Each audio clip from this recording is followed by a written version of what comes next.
போயிட்டு ஒரு பெரிய யுத்தத்தை முடிச்சுட்டு திரும்பி வரும்போது இவர் யாரை வாசற்படியில் ஃபஸ்ட்டு பார்க்குறாருன்னா, ஒரு ரொம்ப வருத்தமாக இருக்குது, தன்னுடைய ஒரே மகளை தன்னுடைய கண்ணுக்கு முன்னாடி பார்க்குறாரு.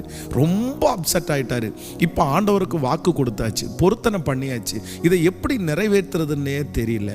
ஆண்டவருடைய பிள்ளைகளே, இந்த சம்பவத்தின் வாயிலாக நம்ம என்ன கற்றுக்கொள்ளணும் அப்படின்னு சொன்னால், ஆண்டவருடைய பிள்ளைகள் சிலருக்கு வாக்கு கொடுக்கறதுல நீங்கள் ரொம்ப ஜாக்கிரதையாக இருக்கணும். வேதம் சொல்லுகிறது, ஒருவன் சொல் தவறாதவனானால் அவன் பூரண புருஷனாய் இருக்கிறான்.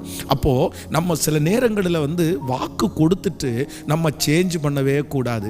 வேதம் சொல்லுகிறது, நீதிமான் தான் ஆணையிட்டதிலே தனக்கு நஷ்டம் வந்தாலும் தவறாது இருக்கிறான். அப்படின்னா நம்ம ஒரு வாக்கு கொடுத்துட்டோம்னா அந்த வாக்கை கண்டிப்பாக நம்ம காப்பாற்றணும்னு ஆண்டவர் எதிர்பார்க்கிறார். ஆனால் நம்ம சில நேரங்களில் கண்டிப்பாக அதை செய்ய முடியாது.